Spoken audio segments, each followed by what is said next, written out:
神奇之道口诀，结果先确定，方法自然来，轻松不费力，信任感恩加行动，但要有耐心。许天胜医师的神奇之道口诀强调了设定目标和行动计划的重要性。这种方法主张先确定你想要实现的结果，然后找到适合达成该目标的方法。此外，该口诀还强调了轻松、信任、感恩和耐心的重要性。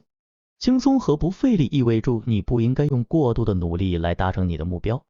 而是应该找到更有效、更轻松的方法。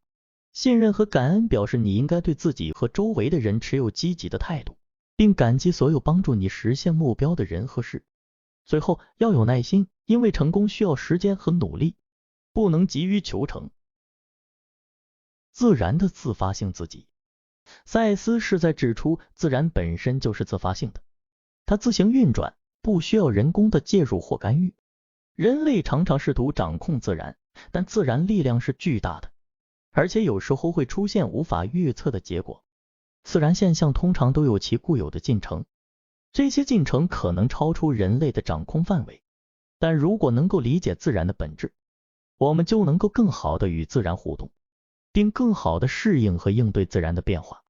赛斯的观点提醒我们，不要忘记尊重和欣赏自然，并努力理解和适应它的运行方式。每个人都应用自己的方式使用赛斯书。许天胜医师的这个说法，意思是说每个人都可以用自己的方式去理解和应用赛斯的书中所谈及的观点和理念，因为每个人的背景和经验不同，所以对于同一本书中的内容，不同的人会有不同的理解和应用方式。这也符合赛斯书中所谈及的一个观点，即每个人都有自己独特的视角和体验，可以透过自己的体验和洞见来理解和应用书中所述的内容。极客的魔术，赛斯在他的书中提到极客的魔术，他强调了现在的力量和行动的重要性。他认为人们经常把重点放在未来，而忽略了当下的机会和能力。他认为在当下的行动可以创造未来，并且每个人都有能力在任何时刻创造自己的现实。因此，极客的魔术代表了一种现在行动的信念和实践方式。他鼓励人们不要浪费现在，而是要抓住机会，并在每个当下创造自己的魔法。当我们一直在赶时间时，会觉得时间不够。根据赛斯的观点，时间的感知是主观的。当我们经历一些活动或状态时，我们可能会感到时间飞快的过去，而在其他时候，时间似乎又会缓慢的流逝。而当我们感到时间不够时，可能是因为我们一直处于赶时间的状态中，这样会使我们的心里感到紧张和焦虑，而这种负面的情绪状态又会影响我们对时间的感知。因此，赛斯建议我们在生活中放慢脚步，减少赶时间的感觉，并学会在当下停留，享受当下的时光。这样可以帮助我们改善对时间的感知，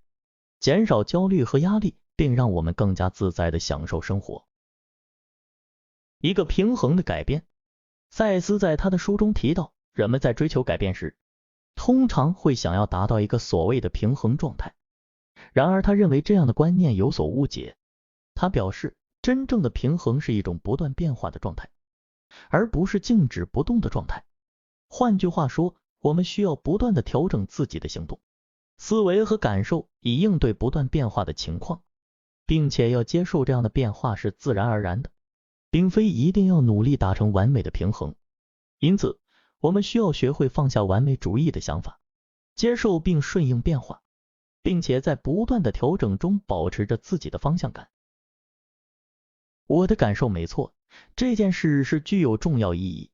它仿佛太完美而有意义的切合先前的事件。他好像在说，是的，你的确魔术般的在运作。这段话强调了人们在感受到某些事物时，常会有种直觉感觉，觉得这件事情非常有意义，似乎与先前发生的事情完美的契合起来，仿佛这是某种奇妙的魔法在发挥作用一般。这种感受常常会让人感到惊讶、感激和惊叹，也让人更加相信自己的直觉和内心的声音。用神奇之道解决身边的问题。根据赛斯的观点，用神奇之道解决身边的问题，是指透过专注于想要的结果，并以正向的态度及感激的心情来处理问题。这种方法强调自我负责、自我治疗和自我成长，并且将重点放在人们的内在力量和智慧上，而非外部因素。因此，赛斯认为这种方法可以帮助人们发现自己的潜力和解决身边问题的能力。但是，赛斯也提醒人们要有耐心和专注力，不要期望过快的获得结果，而是要以平静的心态和信任感去面对。